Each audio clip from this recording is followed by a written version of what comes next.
नमस्कार दोस्तों, स्वागत है आप लोग का अपने YouTube चैनल हिंदी साहित्य वाला पे। और जैसा कि आप लोग देख रहे होंगे स्क्रीन पे, आज हम लोग बात करेंगे शब्द भेद की। देखेंगे शब्द भेद क्या है और इसके कौन से प्रकार है और इसमें कौन कौन से नियम लगते हैं। तो चलिए शुरुआत करते हैं आज की क्लास को हम लोग शब्द भेद। तो सबसे पहले देखेंगे कि शब्द भेद किसे कहते हैं। तो चलिए शुरुआत करते हैं। शब्द भेद, शब्द भेद एक भाषा में एक ही शब्द के विभिन्न अर्थ होने को कहते हैं। जैसे घर, मकान। जैसे घर को घर कहते हैं, मकान भी कहते हैं, इंग्लिश में अंग्रेजी में हाउस भी कहते हैं। तो देखिए बहुत सिंपल शब्द में इसका परिभाषा है कि एक भेद, यहाँ से दोस्तों, कि एक भेद एक भाषा में एक ही शब्द विभिन्न अर्थ होने को शब्द भेद कहते हैं। जैसे घर, मकान। तो बहुत ही सिंपल लैंग्वेज में दोस्तों एक लाइन में इसकी परिभाषा हो गई। घर, आइए इसका हम लोग एक्सप्लेनेशन देखते हैं आगे कि घर और मकान दोनों अलग हैं, अलग अलग है, अलग अलग शब्द है सर। जैसे घर और मकान दोनों अलग अलग शब्द हैं, लेकिन दोनों का अर्थ एक ही है। तो वही है दोस्तों, जैसे कि घर का भी अर्थ वही है और मकान का भी अर्थ वही है, लेकिन दोनों का शब्द अलग अलग है। आगे देखेंगे कि इसी को दूसरे रूप में शब्द भेद को, कि शब्द भेद का अर्थ होता है कि दो या दो से अधिक शब्दों में व्याकरण, वर्तनी, लक्षण या अर्थ में अंतर होता है। अर्थात जब दो या दो से अधिक शब्दों का उपयोग एक समान भिन्न अर्थ या लक्षण दर्शाता है तो उनमें शब्द भेद होता है। जी दोस्तों, देखिए क्या दे रहा है कि शब्द भेद का अर्थ होता है कि दो या दो से अधिक शब्दों में व्याकरण, वर्तनी, लक्षण या अर्थ में अंतर होता है। अर्थात जब दो या दो से अधिक शब्दों का उपयोग एक समान या भिन्न अर्थ या लक्षण दर्शाता है तो उसमें शब्द भेद होता है। ठीक, अब देखिए आगे हम लोग देखेंगे कि शब्द भेद के प्रकार। तो चलिए देखते हैं शब्द भेद। तो शब्द भेद के प्रकार, शब्द भेद के प्रमुख रूप से 4 प्रकार होते हैं। आप लोग इसको नोट कर लीजिएगा कि शब्द भेद के प्रमुख रूप से 4 प्रकार होते हैं। और कौन कौन से वो होते हैं। तो पहला, स्रोत या उत्पत्ति के आधार पर, स्रोत या उत्पत्ति के आधार पर, रचना के आधार पर, प्रयोग के आधार पर और अर्थ के आधार पर। ये भूलने वाली बात नहीं है दोस्तों। जैसे कि शब्द भेद के 4 प्रकार होते हैं और कौन कौन से। तो पहले उत्पत्ति के आधार पर, दूसरा रचना के आधार पर, तीसरा प्रयोग के आधार पर और चौथा अर्थ के आधार पर। चलिए हम लोग अब आगे देखेंगे इसी में। देखिए आप लोगों को मैप के जरिए थोड़ा सा इसको हम दर्शाने की कोशिश की है ताकि आप लोग आसानी से समझ पाएँ। तो देखिए जैसे यहाँ पे होता है शब्द का वर्गीकरण, शब्द भेद का वर्गीकरण कौन कौन सा है। तो शब्दों के आधार पे, रचना के आधार पे, अर्थ के आधार पे और प्रयोग के आधार पे। तो यहाँ पे 4 ऑप्शन हो गए। अगला देखेंगे हम लोग। अब हम लोग एक एक करके सबको पढ़ने की कोशिश करेंगे। और दोस्तों यहाँ पे एग्जाम्पल पहले हम बता दें आप लोगों को कि एग्जाम्पल जैसा कि हर क्लास में बताते हैं कि 2 या 3 या 4, ज़्यादा से ज़्यादा इतना ही होगा। बाकी हम लोग ढंग से और इससे ज़्यादा से ज़्यादा क्वेश्चन जब सॉल्व करेंगे तो वहाँ पे एग्जाम्पल भी देखेंगे और बात भी करेंगे कि कौन सा क्या कैसे क्या है। तो चलिए शुरुआत करते हैं और देखते हैं कि एग्जाम्पल में सबसे पहला, एग्जाम्पल में नहीं दोस्तों, जैसे कि 4 प्रकार का होता है। तो पहला स्रोत के आधार पर, रचना के आधार पर, प्रयोग के आधार पर और अर्थ के आधार पर। तो पहले हम लोग सबसे पहला इसमें जो था उसको हम लोग देखेंगे स्रोत या उत्पत्ति के आधार पर शब्द भेद। तो चलिए देखते हैं। उत्पत्ति के आधार पर शब्द भेद को 4 भागों में बांटा गया। पुनः देखिए, पुनः जब शब्द भेद था उसका पहला प्रकार था, उसके फिर पहले प्रकार में स्रोत उत्पत्ति के आधार पर जो शब्द भेद है उसको भी 4 भागों में बांटा गया है। और कौन कौन से हैं तो आइए देखते हैं। तत्सम, तद्भव, देशज और विदेशज। ये सब कोई भाषा, ये जो भी हमारे स्टूडेंट अभी वीडियो देख रहे हैं या जो भी भाई बंधु देख रहे हैं तो सब इस शब्द से परिचित हैं, कहीं ना कहीं रूबरू है। तो चलिए देखते हैं। आज तक तत्सम, तद्भव छांटने का और छोटी छोटी चीज़ों पे भी ध्यान नहीं देता आदमी। विदेशी, देशज कौन सी भाषा होती है, शब्द होते हैं। तो आइए हम लोग आज इस बात को क्लियर करेंगे कि तत्सम, तद्भव, देशज, विदेशज होता क्या है। तो सबसे पहले हम लोग देखेंगे तत्सम। देखिए सबसे पहले हम लोग देखेंगे तत्सम शब्द। तो तत्सम शब्द किसे कहते हैं। तो तत्सम शब्द तत् प्लस सम शब्द से मिलकर बना है। एकदम बेस से देखेंगे दोस्तों, तत् प्लस सम शब्द से मिलकर बना है। तत् का, जहाँ तत् का अर्थ है उसके, तथा सम का अर्थ है समान, यानी उसके समान। तत्सम का अर्थ होता है दोस्तों उसके समान। संस्कृत के वे शब्द जो हिंदी में बिना किसी परिवर्तन के प्रयोग में लाए जाते हैं वे तत्सम कहलाते हैं। इसका एक लाइन में आप लोग अगर लिखना चाहें तो यहाँ से आप लोग केवल लिख लीजिए कि संस्कृत के वे शब्द जो हिंदी में बिना किसी परिवर्तन के लाए जाते हैं वे तत्सम शब्द कहलाते हैं। और जैसे दुग्ध, रात्रि, जल, कवि, गुरु, फल आदि, ये सब सीधे संस्कृत से लिए गए हैं दोस्तों, तो ये तत्सम शब्द हैं। आगे अब हम लोग देखेंगे तद्भव शब्द। तद्भव शब्द किसे कहते हैं? तो तद्भव शब्द दूसरा ये, तो तद प्लस भव, तद्भव दो शब्दों से मिलकर बना है, तद प्लस भव यानी उससे पैदा हुए। उससे मतलब किससे? तो संस्कृत से। तो ये सभी शब्द संस्कृत शब्दों से विकसित हुए हैं। जैसे दुग्ध से दूध, अग्नि से आग, सर्प से सांप, पत्र से पता। तो दोस्तों इसमें हम जो आगे एग्जाम्पल दिया है तो इसमें दूध तद्भव है, आग तद्भव है, सांप तद्भव है और पत्ता ये तद्भव शब्द है। आगे हम लोग देखेंगे देशज शब्द किसे कहते हैं। तो चलिए देखते हैं देशज शब्द। ये रहा देशज शब्द, आप लोग नोट कर लीजिए। जो शब्द देश में भिन्न भिन्न क्षेत्रों की आम बोलचाल की भाषा से हिंदी में आए हैं वे देशज शब्द कहलाते हैं। जैसे पगड़ी, थैला, डिबिया आदि। जैसे गाँव में होता है जैसे खैनी के मतलब तंबाकू होता है तो उसको खैनी की डिबिया बोलते हैं, डिबिया, चाहे दवा की डिबिया, तमाम तरह आदमी जैसे उपयोग करता है उसके डिबिया बताने लगता है। जैसे गांव में क्या होता है कि जब घर और बनता है तो उसमें एक हो जाता है खाना बनाना, तो रसोई घर जिसे कहते हैं, और एक में पूजा करने वाला हो जाता है तो उसको पूजा वाला घर बोलते हैं। इसमें रहने वाला होता है तो रहने वाला घर बोला जाता है। सामान रखने वाला होता है तो उसका नाम सामान ही रखने वाला घर हो जाता है कि सामान वाला घर। तो ऐसे ही है यहाँ पे कि जो सब देश में भिन्न भिन्न क्षेत्रों के आम बोलचाल की भाषा से हिंदी में आए हैं वे देशज शब्द कहलाते हैं। जैसे पगड़ी, थैला, डिबिया इत्यादि। अब हम लोग देखेंगे आगे विदेशी शब्द। और विदेशी शब्द किससे कहते हैं? तो चलिए हम लोग देखते हैं विदेशी शब्द। 4 नंबर है विदेशी शब्द। तो विदेशी भाषाओं से लिए गए शब्द विदेशी शब्द कहलाते हैं। बहुत ही सिंपल परिभाषा में दोस्तों। और हिंदी में अंग्रेजी, तुर्की, फारसी, अरबी, पुर्तगाली आदि भाषाओं के शब्द के प्रयोग हो रहे हैं। तो कैसे हो रहे हैं? तो आइए देखते हैं। जैसे कि सबसे पहले हम लोग देख सकते हैं अंग्रेजी में। जैसे में आइए हम लोग पहले देखेंगे सबसे कि अंग्रेजी से कौन कौन से भाषाएं जैसे प्रयोग में आ रहे हैं। तो सबसे पहले जैसे देख लीजिए यहाँ पे है school, telephone, car, radio, pen, station, cinema, pant, coat, doctor और आदि। ये सब अंग्रेजी के शब्द है। जैसे रोज़ हम लोग स्कूल जाते हैं, बच्चे को स्कूल छोड़ने जाते हैं, जैसे टेलीफोन करते हैं, अब तो मोबाइल आ गया है, car, radio, pen, station, cinema, ये सिनेमा घर, तो ये सब अंग्रेजी से लिए हुए शब्द हैं।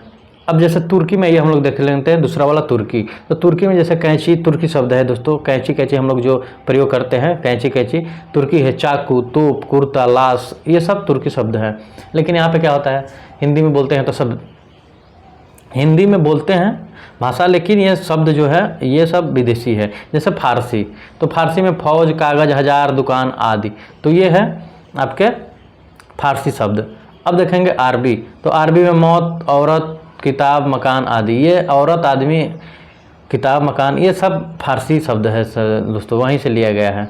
चलिए अब हम लोग आगे देखेंगे विदेशी भाषा देखें। अब देखेंगे रचना के आधार पे शब्द भेद। तो आइए देखते हैं कि रचना के आधार पे शब्द भेद कैसे हैं। तो सबसे पहले हम लोग देखेंगे रचना के आधार पे शब्द भेद किसे कहते हैं। तो रचना या बनावट के आधार पर शब्द भेदों को 3 भागों में बांटा गया है। पहला ऋण शब्द, फिर अयौगिक और योग ऋण।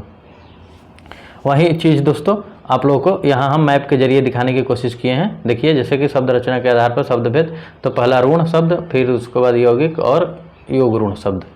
चलिए आगे हम लोग बात करते हैं एक एक करके। ऋण शब्द किसे कहते हैं सबसे पहले। तो चलिए शुरुआत करते हैं। जैसे ऋण शब्द, तो देखिए दिया है जो शब्द किसी अन्य शब्द के मेल से न बने हो और उनका खंड करने पर खंडों का कोई अर्थ न निकलता हो वे ऋण शब्द कहलाते हैं। जैसे दाल, घर, जल आदि।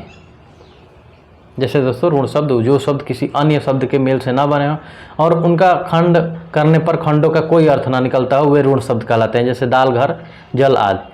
अब देखिए जैसे दाल है, अब दाल को हम लोग दाल हो गया ये। अगर इसका हम लोग तोड़ते हैं तो क्या हो जाएगा, दा प्लस ल, न दा का अर्थ निकलेगा कुछ, न ल का निकलेगा।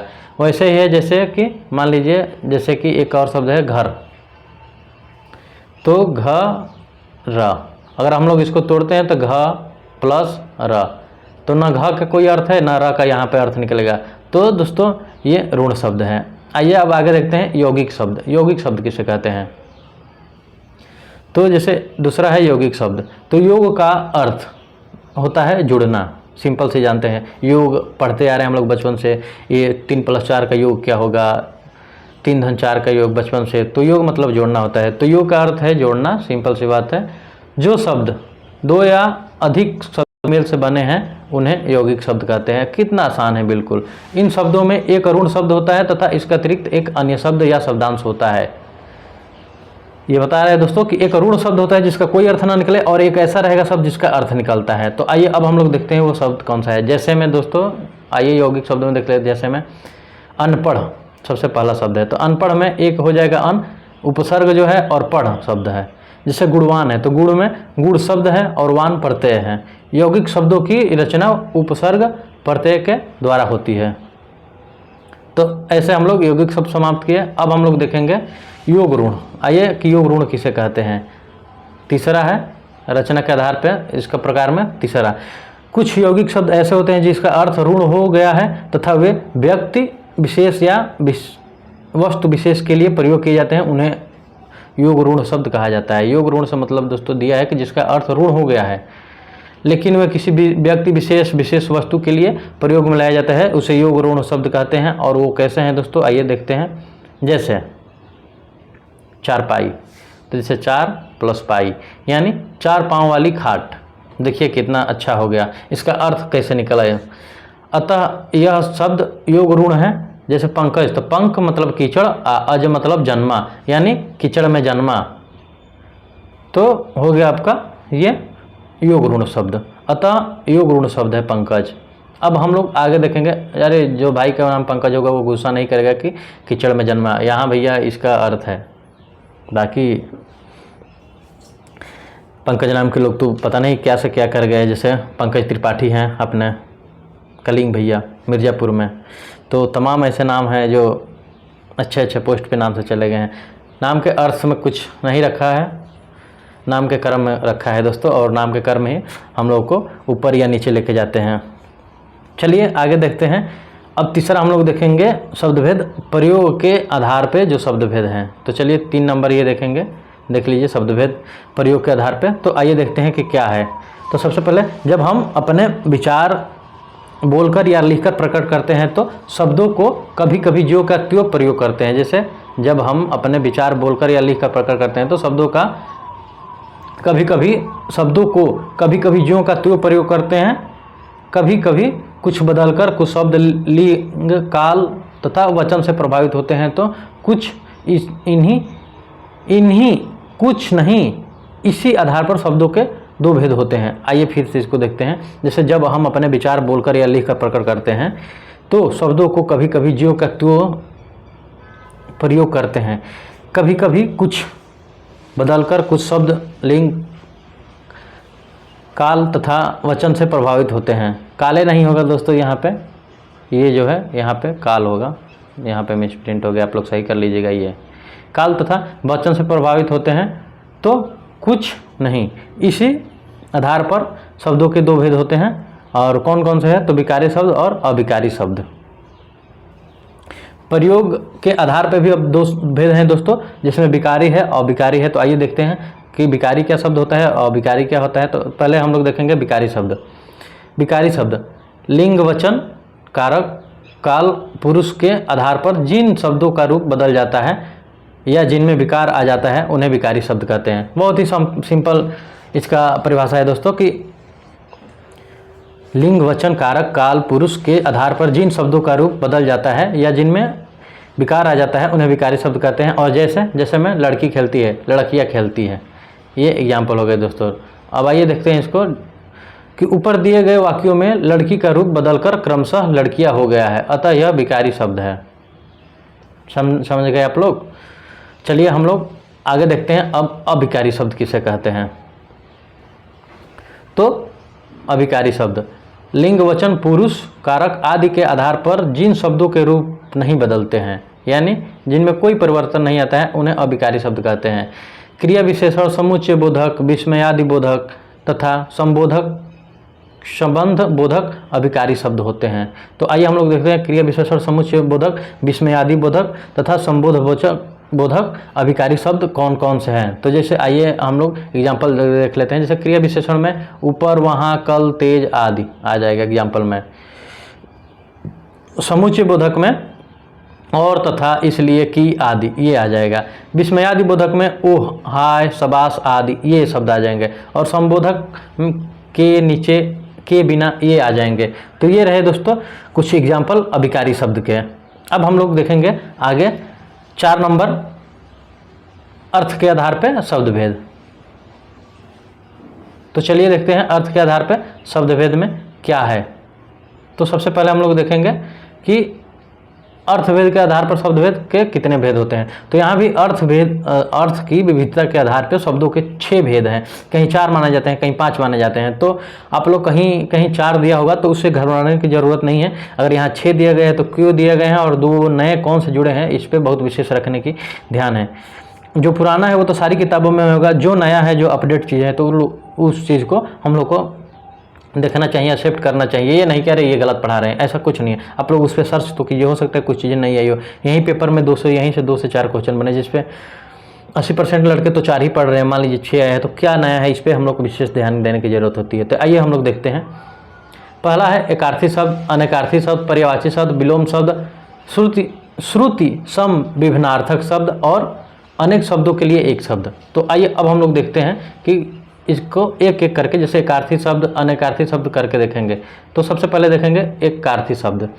जिन शब्दों का केवल एक ही अर्थ होता है उन्हें एकार्थी शब्द कहते हैं। जैसे मित्र, पहाड़, नदी आदि। मित्र में मित्र ही होता है, पहाड़ में पहाड़ ही होता है, नदी में नदी ही होता है। अनेकार्थी शब्द, जो शब्द एक से अधिक अर्थ देते हैं वे अनेकार्थी शब्द कहलाते हैं। देखिए एक एक लाइन का है बिल्कुल कि एकार्थी शब्द जो एक अर्थ देगा, जो अनेकार्थी शब्द जो अनेक अर्थ देगा। और इसमें जैसे में देख लेंगे पत्र, पत्ता, चिट्ठी, भेद, रहस्य, प्रकार, घट और घटा, शरीर इत्यादि। आगे हम लोग देख लेंगे पर्यायवाची शब्द में। तो आइए देखते हैं पर्यायवाची शब्द। तो पर्यायवाची शब्द तो समान अर्थ बताने वाले शब्द पर्यायवाची शब्द कहलाते हैं। पर्यायवाची शब्द आज तक हम लोग बहुत पढ़े थे। इसका डिफिनीशन बहुत सारे लोग होंगे जो आज देख रहे हैं या पढ़ रहे हैं, और ये कहने की बात नहीं है, कहेंगे कि ये तो हम पता ही था, मालूम है। लेकिन अगर डिफिनीशन आपको देना हो तो डिफिनीशन अलग चीज़ हो जाती है। तो समान अर्थ बताने वाले शब्द पर्यायवाची शब्द कहलाते हैं। और आइए जैसे दिवस, तो वासर, वार, दिन, अन आदि, ये सब दिवस के समान शब्द है। जैसे तन मतलब काया, शरीर, बपु, बदने, गात आदि, ये सब तन मतलब शरीर के समानार्थी शब्द हैं। आइए अब हम लोग देख लेंगे कौन सा विलोम शब्द। विलोम में से जानते हैं सब लोग, जो एक दूसरे के विपरीत अर्थ प्रकट करते हैं उन्हें विलोम शब्द कहते हैं। अब आइए इसमें हम लोग देखेंगे एग्जाम्पल में, जैसे आय का व्यय, वरदान का अभिशाप, एकता का अनेकता। मतलब उल्टा हो, वो बोलेगा सीधा तो वो बोलेगा नहीं, वो बोलेगा आगे तो वो बोलेगा पीछे, वो बोलेगा वाइट वो बोलेगा काला। तो ये विलोम शब्द है। आगे हम लोग देख लेंगे श्रुति सम भिन्नात्मक शब्द। ये क्या होता है। अब कहानी यहाँ से असली शुरू होती है, जो हटके है, क्यों है, अभी हम इसके ऊपर बात कर रहे थे कि उसको एक बार आप लोग को ध्यान देना चाहिए। तो आइए देखते हैं क्या है, अलग चीज़ है। जो शब्द सुनने में एक जैसे लगते हैं परंतु भिन्न भिन्न अर्थ देते हैं और वर्तनी में भी सूक्ष्म अंतर होता है, वे श्रुति समभिन्नात्मक शब्द कहलाते हैं।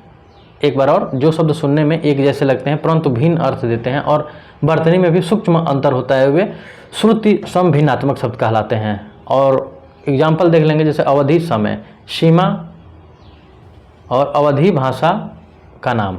तो देखिए अवधि एक समय हो गया, एक सीमा हो गया, और भाषा का नाम भी अवधि है।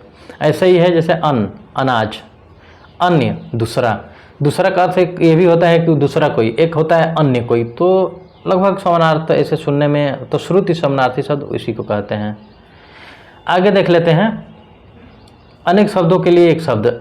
जिन शब्दों, ये देखिए अनेक शब्दों के लिए एक शब्द, जिन शब्दों का प्रयोग वाक्यांश अथवा अनेक शब्दों के स्थान पर किया जाता है वे वाक्यांश के लिए एक शब्द अथवा अनेक शब्दों के लिए एक शब्द कहलाते हैं। फिर से, जिन शब्दों का प्रयोग वाक्यांश अथवा अनेक शब्दों के स्थान पर किया जाता है, दे रहा है कि जिन शब्दों का प्रयोग वाक्यांश अथवा अनेक शब्दों के स्थान पर किया जाता है वे वाक्यांश के लिए एक शब्द अथवा अनेक शब्दों के लिए एक शब्द कहलाते हैं। और एग्जाम्पल हम लोग इसका देखेंगे, जैसे भगवान विष्णु का उपासक वैष्णव, जिससे कभी बुढ़ापा ना आए, अजर। तो अजर अमर नहीं बोलते हैं दोस्तों, तो अजर मतलब नया रहे और अमर मतलब कभी न मरे। तो दोस्तों इस तरह आज की क्लास हम लोग की समाप्त होती है। आप लोग से मिलते हैं अगली क्लास में शब्द भेद से संबंधित कुछ क्वेश्चन लेके, और हम लोग उसको हल करेंगे, जैसा कि हर टॉपिक को समाप्त होने के बाद करते हैं। जो हमारे दोस्त हमारे चैनल पर नई पहली बार है वो चैनल को सब्सक्राइब कर ले और अपने दोस्तों मित्र जो भी हैं उनके साथ शेयर कीजिए और उनको भी बुलाइए। वीडियो अच्छी लगे तो कमेंट भी कीजिए कमेंट बॉक्स में, और ऐसे ही चैनल को लाइक सब्सक्राइब और शेयर कीजिए दोस्तों। धन्यवाद। आज की क्लास यहीं समाप्त करते हैं। मिलते हैं आप लोगों से अन्य क्लास में एक नए पैटर्न के साथ। तब तक के लिए थैंक यू दोस्तों, बाय बाय।